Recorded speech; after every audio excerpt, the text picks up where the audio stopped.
Welcome to On the Table, a podcast about board games, card games, and tabletop war games. Welcome back to episode 91 of the On the Table Gaming Podcast. I'm Chase, and today we're going to be talking about what makes something a good game. Now, I'm a big fan of A Song of Ice and Fire, the miniatures game, and as I've been exploring other games, I've been looking at Marvel Crisis Protocol, we've been dabbling in some historicals with Mortal Gods. I've been learning a lot of new systems, and people keep asking me, hey, Chase, are those games any good? So it really got me thinking, when we're talking about tabletop games, war games, board games, card games, what makes something a good game? So this is kind of a subjective question, but I thought what I'd do is I'd pull in some of the brightest minds that I know, and that we'd ask them about, what do they think makes a good game? We can talk about some of our experiences with games that we've played. So today I'm joined by Arielle from Sarge's Comics, Bryan the Builder, and A Song of Ice and Fire Builder Mark to talk about their preferences and what they find compelling in good games. So thank you guys all for coming on the podcast. Yeah, thanks for having us. Thanks for having us. Sure. Great to be back. Let's just jump in here. What are some games that people have enjoyed playing or are enjoying playing? Mark, why don't you start us off? I originally, when I jumped on your podcast, was playing A Song Ice and Fire, and I couldn't really get that to take off in my area. Just there's definitely a few people playing, but not a ton. But now I'm very much into Star Wars Legion, and I've been just now getting into Marvel Crisis Protocol, and it has been a blast. In addition to any other random board game I could play and a weekly D&D game. I feel like you got a good spattering of games you're playing, and you're often kind of like trying to pitch me new games I should be interested in. Yeah, you should listen to me more. And then we'll see where this goes. I'm getting. We got you getting into Crisis Protocol now, so that's true. I'm taking a look now. There was some subtle pressure being applied. So yeah, I'm very subtle. Bryan, how about you? What are some games that you enjoy playing? Sure. So the game that I've sort of spent the most time and been most committed to was Warmachine, which I've been playing now for, I don't know. It's hard to keep track, but 2 or 3 years longer. I think it's longer than that because we played that before A Song of Ice and Fire came out.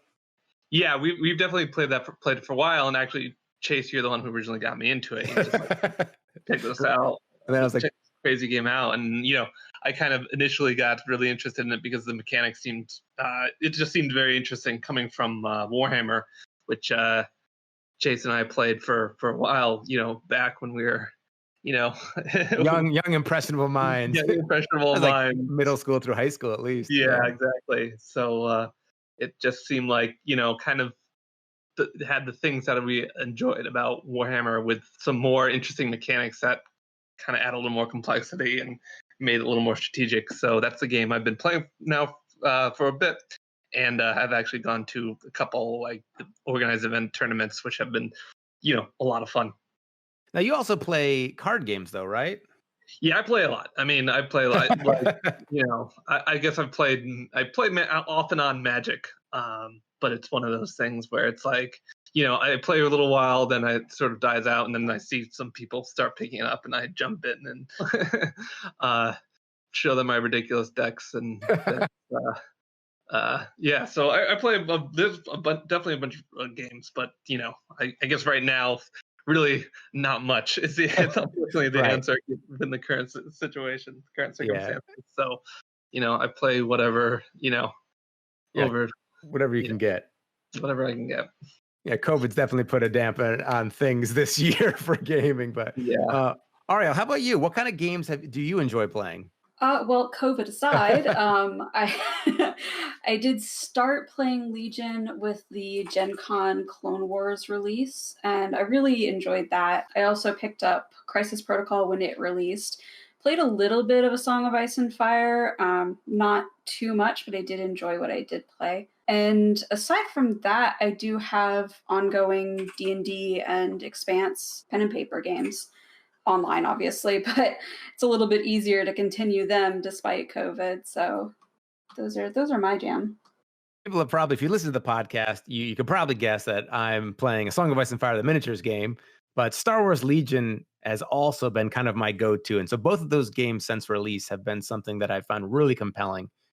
And I think, in the past, we played other miniatures games. I always enjoyed playing things like D&D.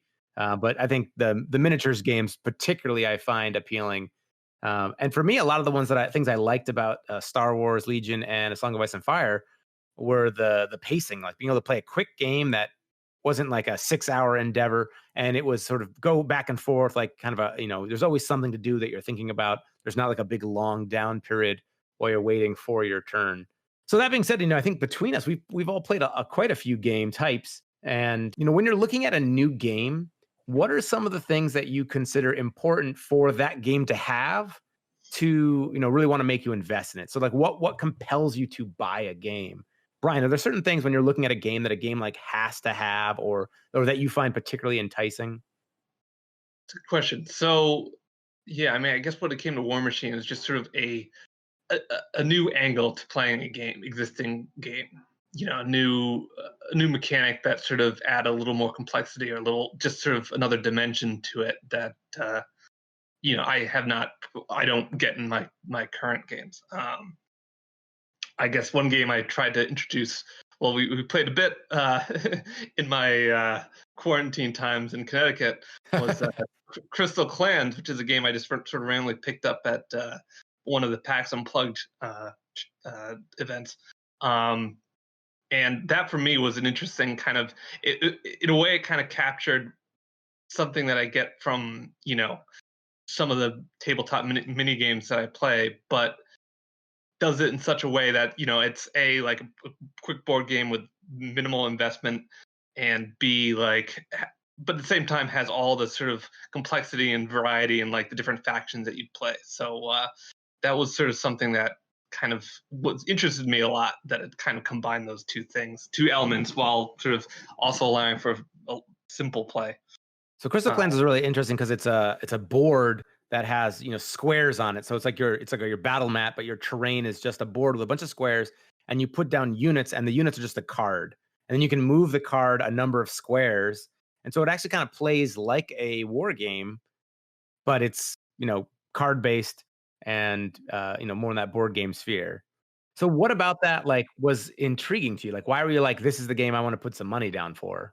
I saw there's a lot of, like any sort of good war game, it sort of has a lot of variety in the factions that you play. So, and it kind of captured that. You have all these very different factions that played in very different ways and sort of allow you to play it. And also sort of introduce some randomness to it, but at the same time, allow you to sort of control, and nothing's incredibly random. There's no dice or anything. So everything's sort of fixed, but you still kind of have the interactions of playing cards at different times and not knowing what your opponent has. So yeah, that's sort of what kind of interested me about the game. Arielle, when you're looking at a new game, what are some of the things that you consider? I mean, I'm going to be upfront. I like the aesthetics of games a lot. So if something is thematically similar to things that I enjoy, like if like Star Wars, obviously, and Marvel Crisis Protocol is my comics love. So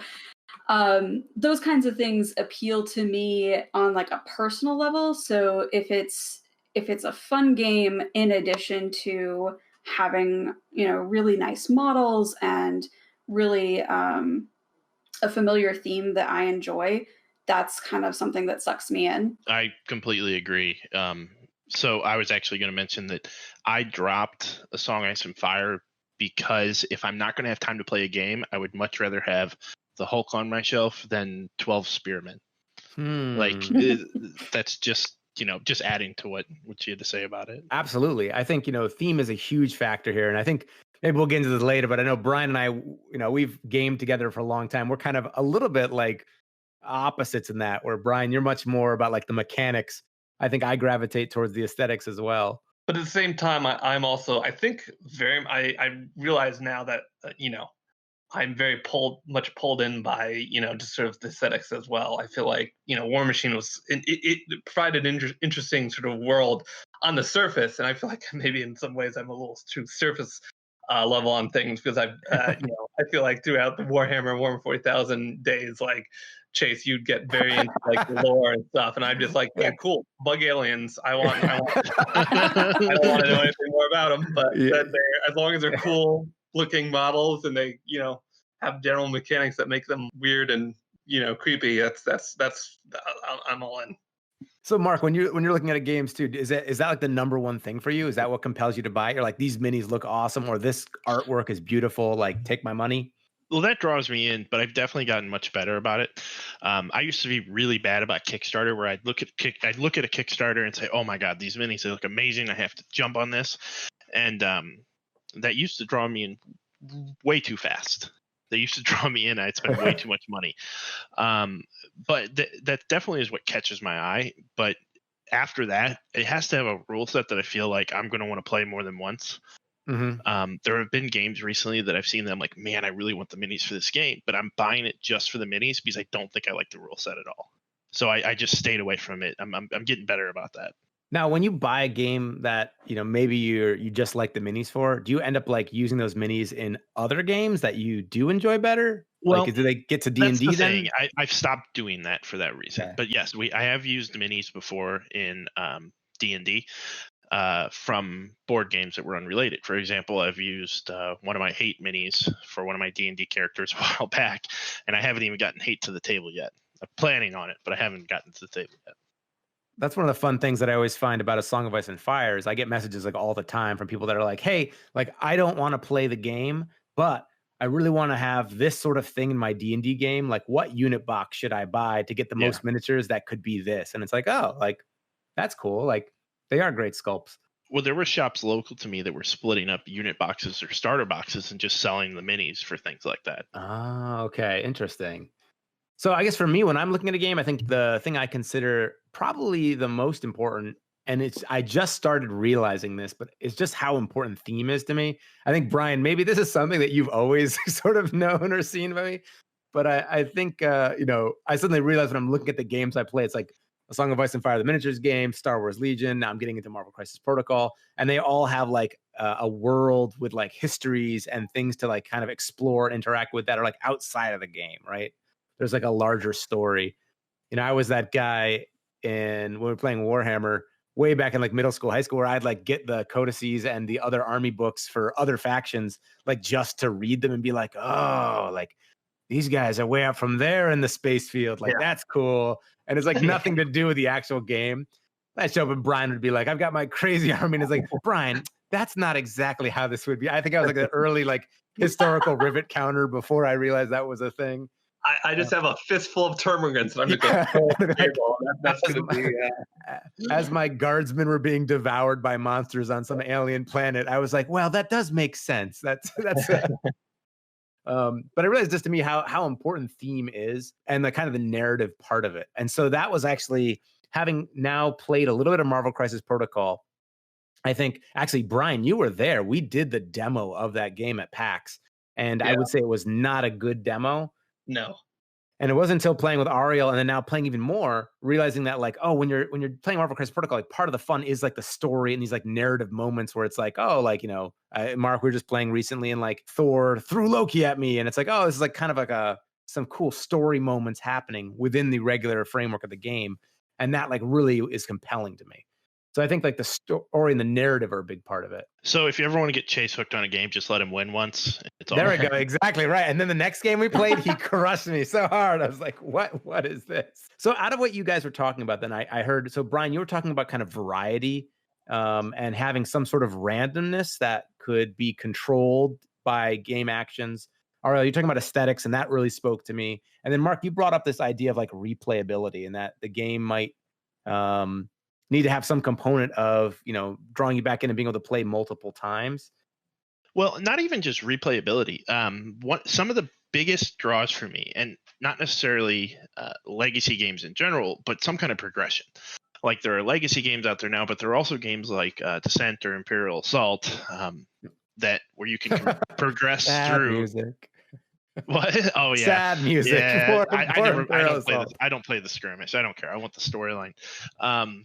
Where you can progress through a storyline and you can improve your characters, things like that. I love those types of games. Things like Gloomhaven draw me in. Arcadia Quest is for a lighter, campaign type game. Imperial Assault, I love that stuff. Have anyone else had experience with games like that or find that appealing? I tried to get into Gloomhaven, and looking at the rules is great. And then I, unfortunately, I think Gloomhaven seems to have a lot of appeal with sort of the progression of the game. I think the problem for me was there's just too many pieces. And It's a unfortunately, monster. yeah, and unfortunately, I came out with a computer game version of it, and it's one of those things where maybe it's going to be hard to sort of justify doing that over something where you don't have to like find every single treasure chest or like piece of rubble, and you're out of the thousands of pieces. So, but yeah, I definitely want to get more into Gloomhaven and games like that with this sort of solid progression. You sort of have that attachment to your character. Yeah. Well, they just released a more accessible one called Jaws of the Lion, and they have Frosthaven coming soon. That's that top Kingdom of Death. Kingdom of Death is another good example of something with progression. As the biggest board game Kickstarter just a little bit ago. Noticeably, though, a lot of the games that we also play, though, don't have a progression system in them. A lot of them seem to be like confrontational, like, Magic 1-on-1 or A Song of Ice and Fire, Star Wars Legion. They're 1-on-1 games that don't have that built in. Yeah, but I put those in a different category. I mean, those are war games. I feel like those are the type of game where you build different lists and you see how different units play, things like that, where the games I was explaining have more of a progression factor to them, how you build on top of your characters. So if there was a war game that came out that had some sort of progression, that would be like the Mark game. It would be weird. That's not something you would play over one session, Mm-hmm. So it doesn't sound like it fits together. Quickly speaking of progression games, and something Chase that you pointed out recently was they're re-releasing or coming up with the new Hero Quest. Oh man. And talking about that sort of that very, as I recall, had a very basic progression system. I don't know if you guys played that, but yeah, that's a very sort of old school, very original, like RPG board game. And I'm kind of curious, if we were to go back and play now, if that would be does it hold up? That would compare. Yeah. Well, the other thing is like Hero Quest has like a nostalgia factor, right? Where it's like just a game that I've enjoyed so much as a kid. I'm kind of scared to go back and look at it. And so now that they're teasing some sort of re-release or something, don't ruin your old memories. Yeah. So one of the things that often comes up with sort of the tabletop war games is there's a lot of opportunity for, kind of continuous challenge, right? Since you're always playing against another person, there's a lot of variables to take into account. You can actually get better at the game and you can develop mastery and grow and become more skillful. And yet the game is still challenging because the opponent is, oftentimes unpredictable or is also getting better. And I know I played some games like Zombicide that are co-op. And at some point that's a great game and I really enjoy it. And it does a great job of like addressing like replayability with, random spawns. And when you play with different people, it feels different every time. However, at a certain point, it feels like you get to like a skill plateau because, once you've played it enough, the real variable becomes the random cards drawn and other people and their personalities. Do you guys feel like when you're playing a tabletop war game, does a certain amount of randomness, is that what makes the game good? Or would you be happier with a game, like would you play a war game that had no dice? Like to what extent does the randomness make the game good to you? I like the randomness, but I think there should always be ways to mitigate it. It shouldn't be the driving factor of the game. You should always have ways to say, okay, we know that I have to roll the dice here, but my odds are very good because I'm doing this or that. I think that that kind of thing plays into games like the Arkham games, Arkham Horror, Elder Signs, that kind of thing, where there's a stronger storyline element and it's more cooperative, like you said with Zombicide, but there is still rolling and it's not quite as randomized because you can influence the outcome a little bit more with your decisions outside of the roll. Whereas in a game like Legion, you can do a little bit to do that, but it's still like if you completely flop your roll, you flop your roll. There's nothing you can really do about it unless you have like a million name tokens saved up. Yeah, but that's a strategy with a lot of units. I mean, it is. Like when we were playing the other day. We're close. We're playing the other day, and she's over here like, well, I don't want to aim, so I'm just going to move and get my aim token, even though I'm not going to move anywhere, because that's the efficient way of doing it. Like, okay. Listen, it worked. It works either way. I'm going to move, but I'm fine. taking the move action, which gets me my token. Would you still play Legion or a game like that though, if instead of being like, hey, you're gonna roll your 6 white dice, if we were just like, listen, the average number of hits from that would be 2.5 hits, and so the unit just does 2 or 3 damage automatically. Like if there was no dice rolling, would it maybe make it more strategic, less strategic? Like is that chance factor, like gonna roll the dice, does that set the game apart and maybe make it more appealing?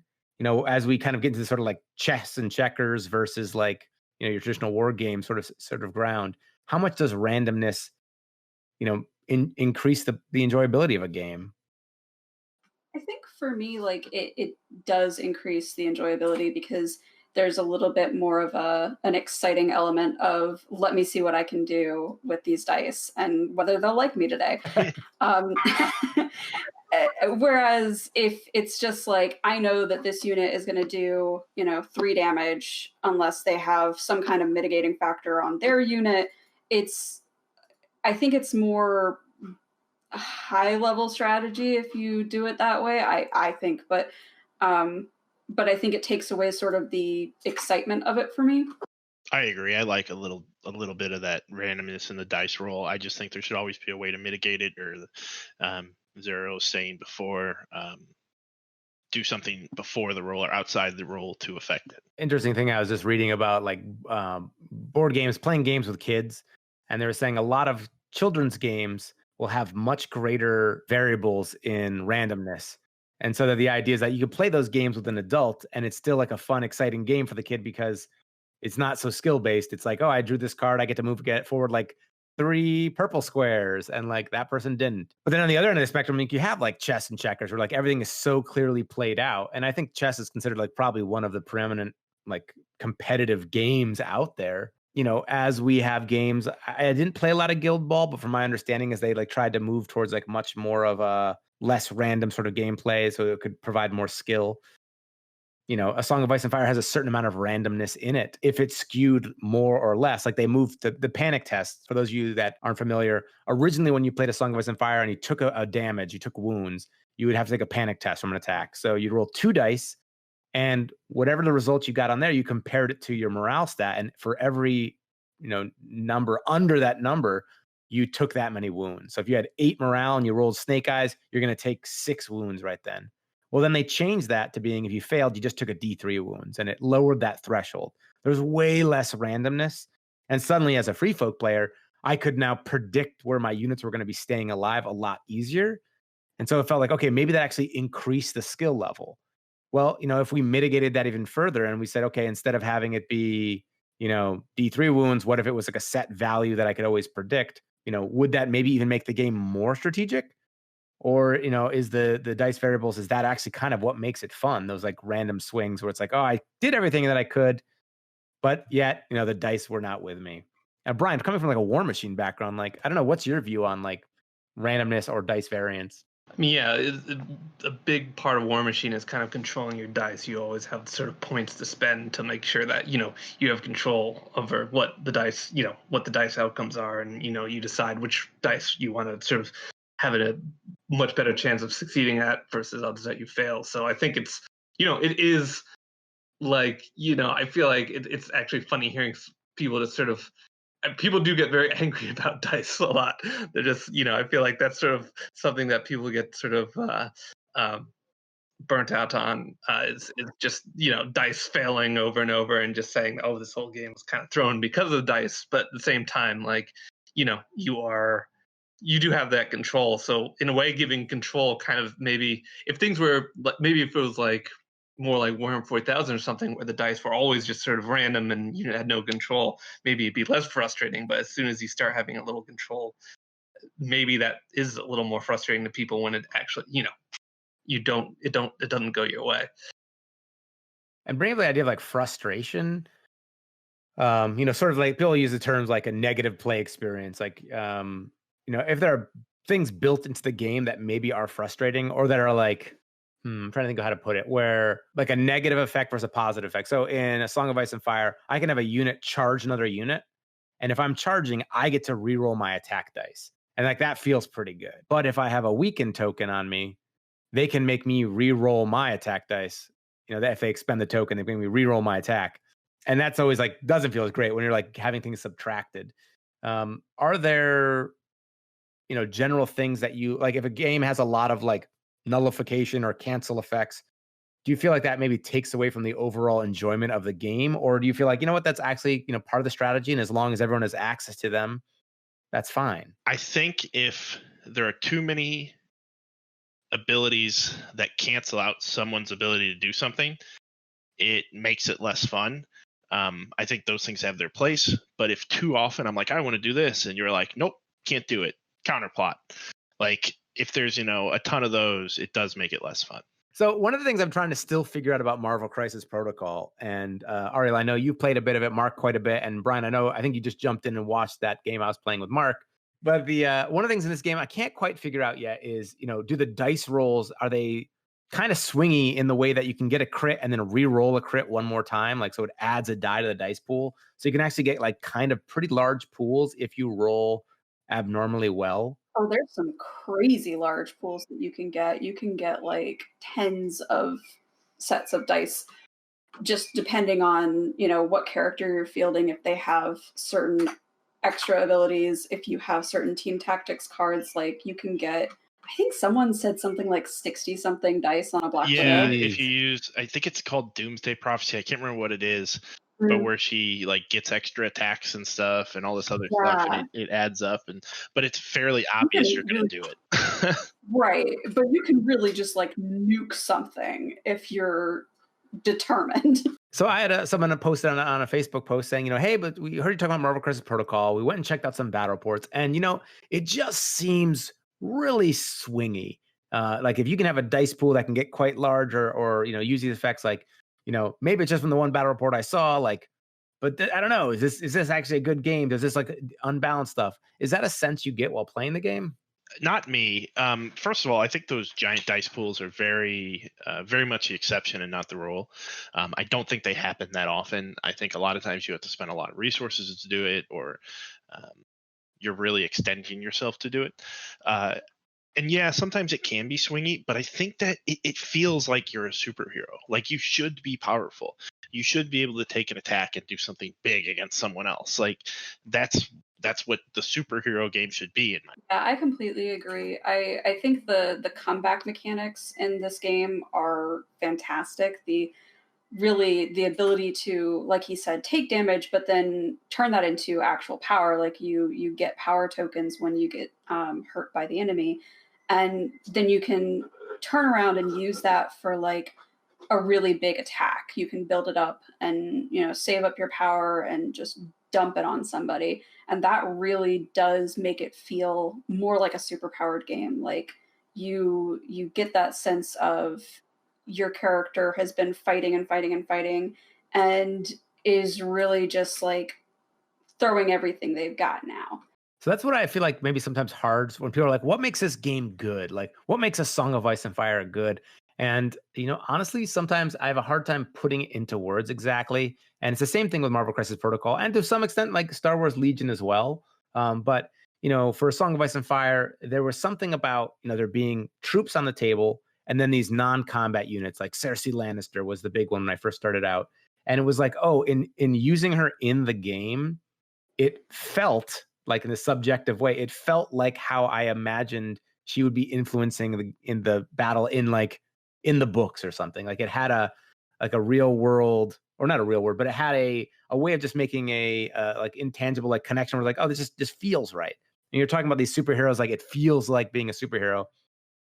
You know, so it's not only about like the aesthetics, but it's like somehow translating that to the table. And I know, Bryan, I know we had talked before about Warmachine and you know, about like the lore, and you're not necessarily like super into the lore aspect of it, but you were mentioning that, you know, you didn't really need to be, because when you use the casters and their big warjacks, it already like tells you about the lore, about how things interact. Like, you know, maybe speak to like how Warmachine maybe feels a certain way, or it translates that lore into the game? Sure, sure. I mean, yeah, you definitely want to sort of, and definitely with Warmachine, you get the feel that you are, this powerful, sorcerer, or whatever you want to call it, warcaster, basically kind of controlling an army and sort of exerting your power across the battlefield, and it sort of does all that. And you have these warjacks, which are sort of these big machines that are sort of linked to that caster and kind of powered by him. So yeah, it definitely does a good job of sort of giving you that feeling. And I guess, as you're saying, with Marvel Crisis Protocol, you have that same feeling where you feel like a hero. You feel like you have those superpowers. You're doing these big things, and I guess that's sort of key in for me. Any game I play, I guess it doesn't necessarily make me want to play a game if that's sort of not your kind of, like, for example, I'm not really into those Marvel comics in the first place. So I think I recognize it's a good mechanic and a good game because of that. But I guess for me it's I that sort of aesthetic is kind of first primary. You first have to be into that before you get it, like before the actual game can like sell that to you, or like I can recognize that that's is representing that, but I'm not into that in the first, really all that into that in the first place. So Yeah, and I think I've known you for long enough now. Like, I can generally pick out a game and be like, "This is a Bryan game." Like, I have my own series of like classifying games, and they're like, "There's the Bryan column." And so it's not that you're like anti-theme, but I feel like in a lot of ways you don't often go for the big. Like, I don't know, you'd pick up a game because it's Star Wars, or you wouldn't necessarily look at it just because it's Game of Thrones or comics. and I think it's definitely a challenge with those. For me, at least, I see a challenge of, okay, what kind of play space am I interested in? What's the faction that's most interesting to me? And I guess in Star Wars or something, it's like, okay, maybe the droids or something like that. But I feel like there's sort of in Game of Thrones, unless you're the White Walkers, which I imagine is a little too powerful, is not. I guess it doesn't feel like there's an army that sort of kind of has that aesthetic that's I'm kind of interested in playing. You want your monsters. Exactly. So are there any games that you guys have played that you thought were going to be great, but you ended up just not enjoying as much as you thought you would at all once you actually got to play it or you picked it up? A whole bunch of Kickstarters. A whole bunch of Kickstarters. There's like a sad, like, oh. Yeah, about 40%. I don't know, 30%. Really? Of the Oh wow! So Kickstarters. you had a lot where it's like it seemed like a good thing, but when you got it, it was just like just overall disappointing. When I first really got into board gaming, I had a problem, like a lot of people, where you see something like, oh, this game's fun, I should get it. When in reality, you just like playing board games. And it's not necessarily that you have to buy every game. But my problem was I'd see Kickstarters and be like, oh, this is a great concept. And it turns out, yeah, it could be a great concept, but it's not executed well. Gotcha. So there's a lot of games that I sold after playing them once. And I've become much more picky since. I guess an interesting game that we played at one of the Unplugged, I think this is probably where I get a lot of, or going to these events, you get to sort of get a flavor for games. I'm not sure if that gives you the best or most complete sort of flavor, but that I think one game was Dust, which we played a little bit of, and Oh yeah. aesthetically it was amazing. It seems like a great, like this really cool setting, and the miniatures are really cool. But and again, it's hard to say whether after playing it once, I really like it if I played it 4 or 5 times. But I guess it didn't. As I recall, you're like, what were they, like Soviet Russian operatives like wipe my American commandos out pretty quickly. Yeah, there's a selling factor of it. I see how it is. Yeah, but it didn't. I guess it didn't really pull me in as much because I feel like I didn't get a sense that it was, maybe it was sort of the grid system that you didn't feel like you're dynamically interacting with an environment that you would normally want to. And it's sort of a tabletop game. You don't sort of have the freedom of like, oh, I'm going to hide this guy behind this rubble or do this Right. or do that. It's more like, oh yeah, I'm in rubble or not, which it's a cool concept and a cool, like, it seems like with a lot of games that would be, with a lot of board games, that's good. That's sort of, you simplify it. But I guess when it comes to a miniature game, it just, if it's you're kind of selling it on sort of the customization, the control, and like, oh, these are your cool units that you control and, you know, kind of make battle. But you're not really, in a way, like controlling the details, the specifics of that battle. So I guess that was kind of a something that didn't pull me in. All right, how about you? Any games that you've seen where you're like, this looks like it's gonna be awesome, and then you actually get to play it, you're like, I mean, I definitely had that experience with some of the other Fantasy Flight Star Wars games. I didn't really get into Armada or X-Wing, and I think that comes down to what I talked about earlier, the aesthetic for me. Like, I just wasn't big into ship battles. Yep. And like, I love Star Wars and I like watching ship battles, but the actual dogfights didn't really do it for me. So that was like, I think really didn't buy into those games. I just played them at Sarge's using my husband's models, and they were fun, but it just wasn't like something that I really was into. Sense. For me, the big one was KeyForge. Yeah, I agree with that. I bought into that, and I was super excited. I had a friend who I have a friend who Yikes. I you know who you are. You're I'm not gonna friends call this anymore. out. So, oh gosh, no. I had a friend who worked for Fantasy Flight Games, and he worked on their trailer for that game, and I was like, oh, this is gonna be so cool! I can't wait. And I picked up a bunch of sets, and I was never a big card games person. I did play a little bit of Magic, but like I vastly prefer miniatures and like seeing things play out, on the table. So having the manipulatives is key. Even playing D&D, I guess I really prefer like the grid maps, like the tactical combat aspect, maybe more than even the role playing side. I So, completely agree. Yeah, so I thought like KeyForge would be really cool. It was hyped up, and I got my decks. And then I guess it just wasn't. I think one of the things that was missing, and I maybe realized besides theme for games, another part of the gaming that I enjoy is like kind of the expansion part. Like it is fun getting new stuff and, not being able to expand on my deck, but buying like entirely new decks just didn't really do it for me. And what was kind of funny is that my wife really didn't like Magic. She had played some Hearthstone, enjoyed that, but when we took a break, you could try and go back to it, and it was like, oh, I feel like I got left behind. Like everything's so different. And so, she really liked getting the one deck and like trying to know it well and play it well. And I suddenly realized, like, we kind of come at it from a different way, where maybe I'm a little bit more on that treadmill, where it's like, oh, what's the next thing coming out? Like that's cool. And maybe that's like kind of a weird, dark underside of a hobby. But are there certain things that make games good because they can be expanded on? Well, to me, the addiction factor. That might be it, though, right? I mean, exactly. To me, that was a CCG that wasn't a CCG. It's like it wanted to be, but it wasn't, and it drove me nuts because I wanted to collect cards for it. I don't want to collect decks. I want to be able to make decks. Like it just wasn't my type of game. Yeah, I feel like there was sort of negative play experiences. I guess it was a late night after a long after. Oh yeah, go ahead. Unplugged.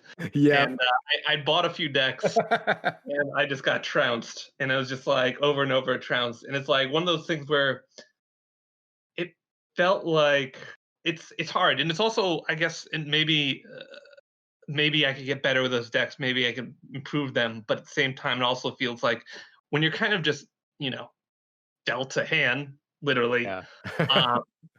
It's easy to be like, oh, this is just not a good deck, and I'm just bought the wrong one, and I'm done. Yeah, it seems like a negative play experience of like, but also with that, I think what I found is that it also was easy to feel like you kind of had to throw away cards. Like a mechanic of the game was like, and I thought was probably something I had to master, was like, oh, you just know when you have to throw away cards, and that's like, well, that's not what I bought this deck for. I didn't buy this deck to like just be like, oh yeah, this card's useless. This turn I'm gonna throw it away. So I think there's a few negative play experiences with involved in that, and also definitely what I like about Magic is building the deck. Like that was the most fun. I like spending all that time thinking about, oh, I can throw this card and this card together, and have a great just create the most ridiculous decks, on a budget. and But get them you're work. also like that's what I was finding interesting is that you're often into the tinkering side of it, right? And like that's a part of the hobbies that we're playing, right? There's like a building and complexity of tinkering, but you're someone who might spend a lot of time like on the subway, just like being like, I'm gonna like list build, and I want to make like a ton of different lists. Like I used to make Magic decks that would be like, how can I make like the most disgustingly heinous deck that's like super cheap or like not not it maybe comes off as like unassuming, but Yeah, absolutely. And that was fun. That's what makes those games fun, and that's what was sort of, I guess, missing in KeyForge. And that's what's sort of interesting about Marvel Crisis Protocols. I guess I don't see. I'd be curious to see how the building element works when you sort of only have like 10 heroes. But it's definitely different because like you have to bring 10 people to the table, or 10 collection of people and or infinity stones at this point to the table with you when you plan to start a game. So before you have any idea what's going on, you do have kind of like your own personal deck, because you also bring a set number of tactics cards, and then from those, once you choose the crisis that you're in, you whittle that down to however many models fit into that particular threat limit bracket. So it could be something that adds up to 17 is I think one of the first threat level crises that we had, but they go up to like 20 or down as well. So there's a lot more that kind of element to it where you're strategizing, building, but it's not in the same way that you would build like a list for Legion. Like you wouldn't build a list thinking that you're going to bring all of these things to the table. You build a list thinking, I'm going to choose from these when we get there. Well, and it definitely matters because there are crises that, like, for gamma shelters, I want something like Black Order out there, but I don't want Miles Morales trying to hold a freaking gamma shelter with all these big things coming down on him. Like it's definitely, there's definitely strategy to pick those characters after the fact and to building a list of 10 where you have that flexibility. What I wonder most about is I know they have themes in the game. But one of the cool things at this point, but what I wonder might be a problem later on, is that because you can mix and match any hero, does eventually the roster pool become just so big that I could have like, I can choose my 10 of like 200 characters. It'd almost be like playing a Song of Ice and Fire and being like, you got to build this many points, but you can use units from any faction. Yeah. I mean, you certainly can. Doesn't become too complicated. Well, you're restricted still by, not really restricted. You lose bonuses. But right, you can be restricted by the affiliation. Like you can decide to go completely unaffiliated and just bring whatever characters you think work well together, but you do lose out on that affiliation bonus if you do that. So yeah, if we get up to like 200 characters, you could definitely just pick, your favorites and bring those, but you do kind of hamstring yourself a little bit in some ways. Some people, I think, do also prefer to do it that way. They think that, bringing an unaffiliated list is good because you can sort of maximize which characters you think work well together outside of that affiliation. And I know some of the affiliations people aren't really as hot on. I think like the Wakanda affiliation bonus, some people don't like as much. There's a couple that are out there that I think are very situational. And so it just depends. But you do kind of get to make that choice if you want to run a list that's just whatever characters you really like best, then that is completely up to you. I hope you're talking about 200 characters. If they get there, it's like a dream. They've been doing like I've been just dipping my feet in the water and being okay, like what does this look like? What do I have to keep track of? Like if I want to make some content, like what might that cycle look like? And it's like think about like 3 separate character packs like a month. It's just like 46 characters, I think, right now. Yeah, I was like, holy crap! In a year, I'm like trying to figure out like is there like a bloat concern or not? But you're right. I guess the affiliations take care of a lot of that. I think A Song of Ice and Fire is going to a really smart move, going to quarterly releases where they do like a big dump once a quarter. It gives people more time to get used to those things. And I guess it comes down to like, what are you most comfortable with as far as growth? I guess individual characters, maybe that's a little bit different. I don't know. Well, and there's Marvel is bigger than A Song of Ice and Fire with recognizable characters. That's There true. are so many more recognizable. I don't know. There's a lot of characters actually. No, I will like challenge you on this all day like, that Marvel has multiples upon multiples of recognizable characters over A Song of Ice and Fire. Okay, maybe recognizable to like the. Well, yeah, if you dig into A Song of Ice and Fire and get some of those deep characters, but the majority of the characters that have been released for A Song of Ice and Fire, I would say a lot of the people who play the game have never heard of until they're released. Yeah, fair enough. Lady Piper of House Greyjoy and her son Robin. You gotta, or all those random people. You're like, I'm looking at this like the House Greyjoy family tree. People are like, what's gonna be in the hero boxes, the hero box 2s, and all these things. And it's like there's so many people. But it's just like these are random, like this person is mentioned in a line in this book. But, Marvel, they haven't touched Fantastic Four. They've just now talking about X-Men. There's so much stuff. So if you're looking, if someone asks you, okay, is this game good, right? Someone comes to me, is A Song of Ice and Fire a good game? If they came to you, Marvel Crisis Protocol, Warmachine, how would you explain what makes it a compelling game? So for me, if I was going to talk about A Song of Ice and Fire, like I might talk about the theme and how it really feels like there's a combat raging on the battlefield and on this tactics board behind the scenes. There's like political machinations. There's a lot of replayability because you have the tactics cards. Like the game basically has like 3 layers and tokens. And so there's like ways you could be coming up from a card perspective, more from off the table. You can become more from like the battlefield units. So there's lots of room for complexity. And yet it's still within a pretty confined, narrow box of like, here's how you can actually interact. There's only so many actions units can take. So there's a lot of room for mastery. There's like, rules, but they're not oppressive. They're not too open.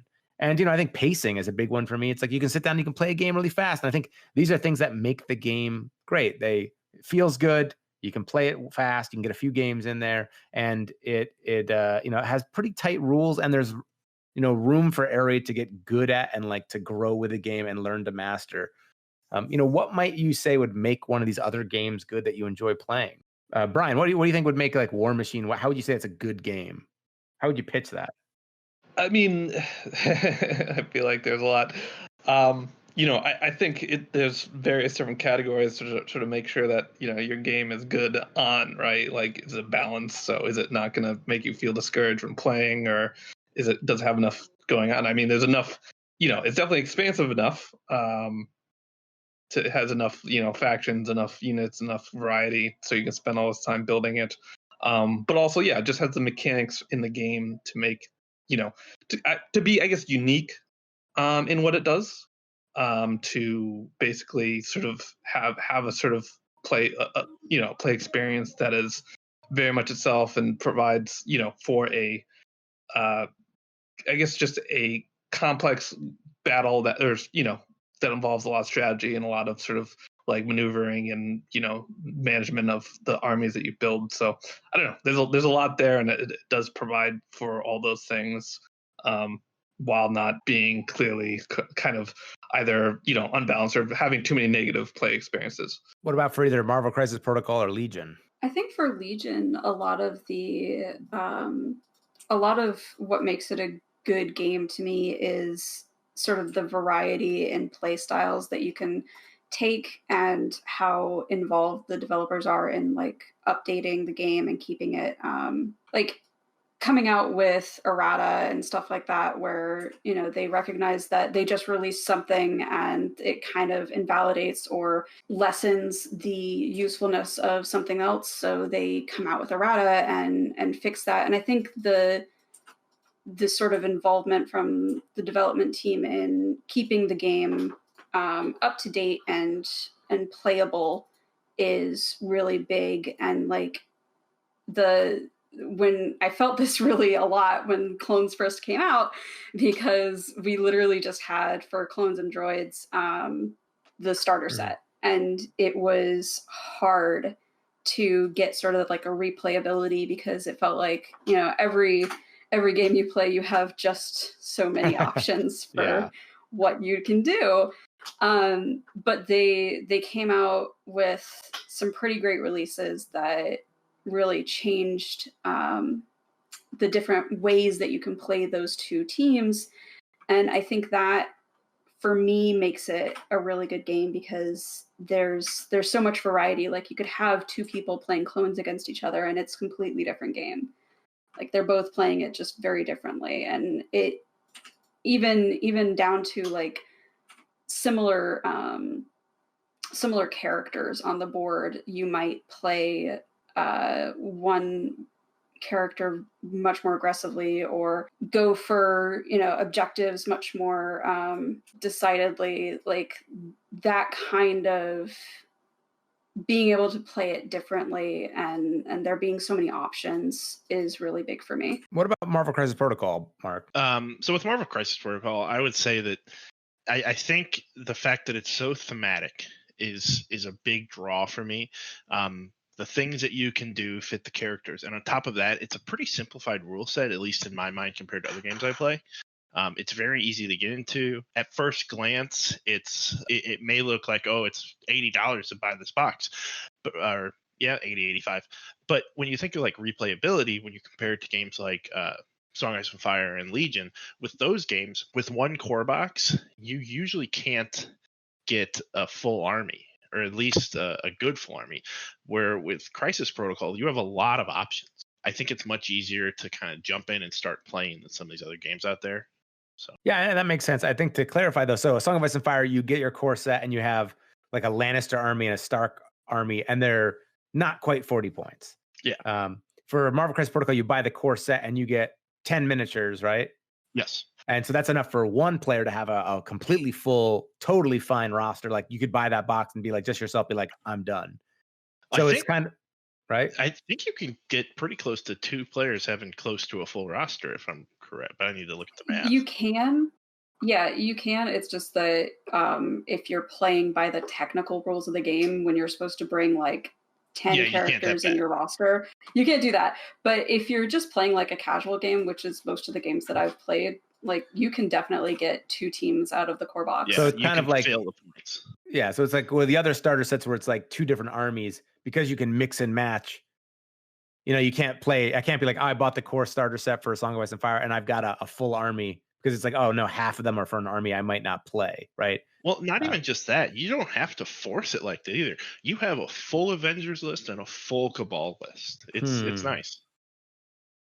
Yeah, and I think, so that's another thing is like accessibility, right? Is like the price point for some games. And something to even get into, like something I've often been very happy about is like I really like games that are easy for people to get in, like to build a community and get new players playing.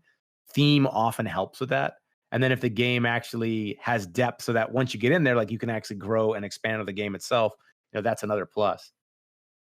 So, I mean, I don't think we necessarily definitively answered what makes a game a good game, but hopefully in hearing us talk about things, you get to hear kind of some of the things that we like in games. And then in talking through some of these games, maybe you heard echoes of things that resonate with you.